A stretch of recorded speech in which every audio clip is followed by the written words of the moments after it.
A wise man once said, nothing at all. This is essentially nothing. This response, that is. I'm just talking about what a wise man said. I'm not talking about what happened to a wise man. But a wise man was demoted.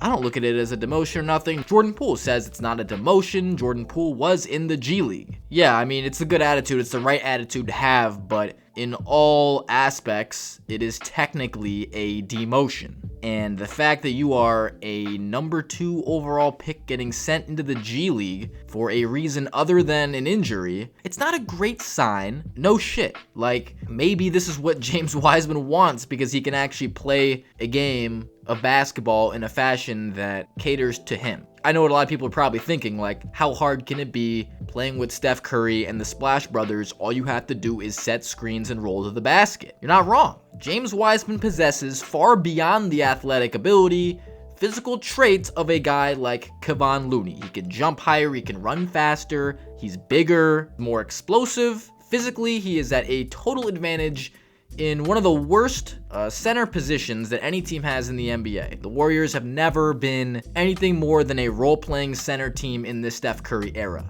You'd think that someone with the athletic gifts, physical gifts of a James Wiseman would be able to figure that out. It wouldn't be that difficult, especially when you're on the bench and you get to learn the system for a year. This is technically his 3rd year where he is with the team. So he didn't play a full year. And then there was a first year where he played a little bit and they were bad when he was playing. I find it really interesting because James Wiseman easily should be capable of doing what is asked of him. It shouldn't be a lot. I mean, the bare minimum for a Warriors big man is very little. And maybe that's the problem. And this is kind of an interesting talking point. When you think about a lot of the top 10 picks or top 5 picks coming into the league year in, year out, every single draft class, some of the best players in the draft are guys that go late first round, mid first round, even second round. Undrafted guys come out of nowhere. And you're like, how did Dragan Bender go 4th overall? How did Josh Jackson go top 5? Marvin Bagley was number 2 over Luka. We could do a whole video about just guys that are selected way too high, guys that didn't pan out for whatever reason. It's not because they weren't good at basketball. Obviously, the NBA game is a different animal, a different beast than anything they had played before that, and that's why they struggled, or it contributes. But a large reason in why a lot of these guys can't succeed in the NBA is because this is the first time where they get to a point where they're not winning every game. They might not be the best player on their team. Their team might not be based around them with role players playing around them. James Wiseman has been the star of every team he's ever been a part of. Like, James Wiseman went to Memphis for school. He only played 3 games. NBA teams were like, yeah, it's fine. He's 7'1", 240 with athletic ability. He didn't need to play in college. We'll get him right in the NBA because he was so dominant in high school. But he's always played the same way, just like a lot of these guys. When you're in high school, you are the man. If you go top 10 in the draft, you were the man in high school, 99% of the time. And for a guy that's 7'1", obviously you're going to be the man. You're going to have everything go through you. You're not going to be the guy whose role it is to set screens, roll to the basket.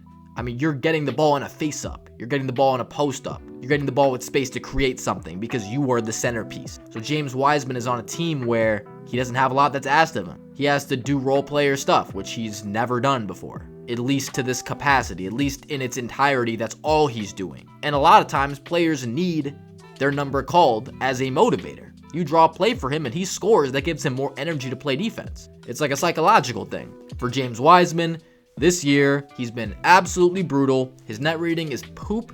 He's a key catalyst in the Warriors' failures this season.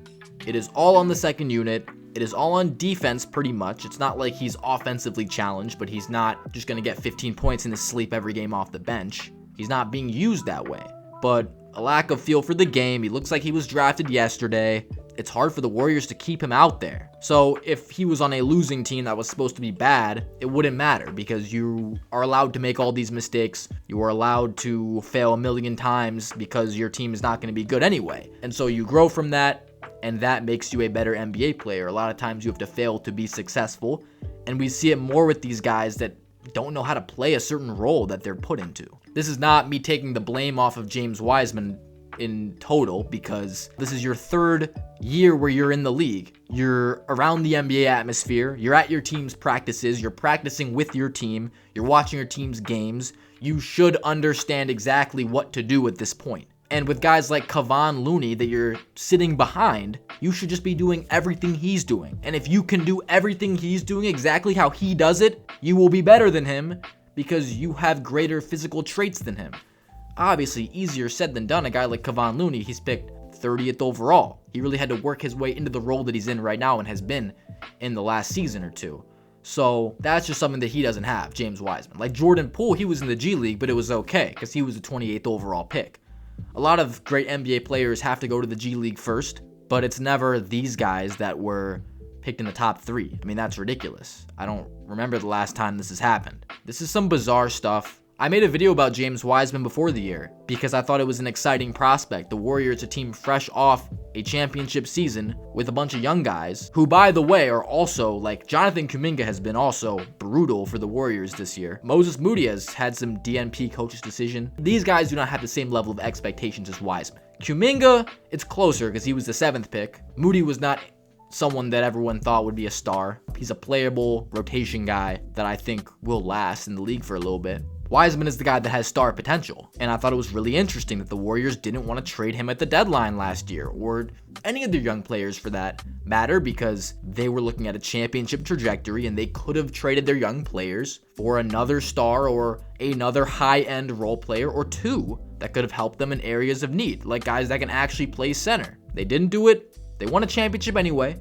Didn't matter, but it might matter because if you want to get back there, it was pretty important for them to have Wiseman develop by now into this guy that's going to help them win a championship and be their starting center. That was their vision, for him to be their starting center by now. And it's a complete debacle. It's a complete mess, a complete mockery. I don't know where they go from here. I don't think he's satisfied playing for the Warriors. I don't think he likes it. I think he's probably not in a great mental state. This happening to him, it's embarrassing. It sounds like he's being a professional about it, but yeah, I mean, we can only assume so much behind closed doors. There's no reason James Wiseman shouldn't be a serviceable big man in the NBA that can just go out and get you 15 points, 10 rebounds, a block in a basketball game. It has a lot to do with the team he's playing on and what's being asked from him.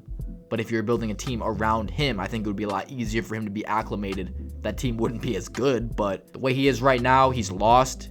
His trajectory is just, it's tanking. Yeah, hopefully he figures that out, but this cannot be good for the guy's confidence at all. He does actually get to play, though, in the G League, which is okay, I guess. Maybe you just want him playing great basketball, and then he comes back and you'll just find a way to plug him back in with a rejuvenated level of confidence, but I really don't know. It's hard for me to see him really being an impact player at this point later in the year, considering he's just been exploited. He's been such a key reason why the Warriors bench has been dog shit. So that's it. That's all I gotta say about James Wiseman. Let me know what you guys think. Warriors fans, give me the scoop if there's anything I missed, anything I don't know about this situation that I'm forgetting. But it says, yeah, he's gonna be there an extended time. So that's gonna do it. This has been Bucketology, and I'm out. Thanks for watching, y'all. Peace.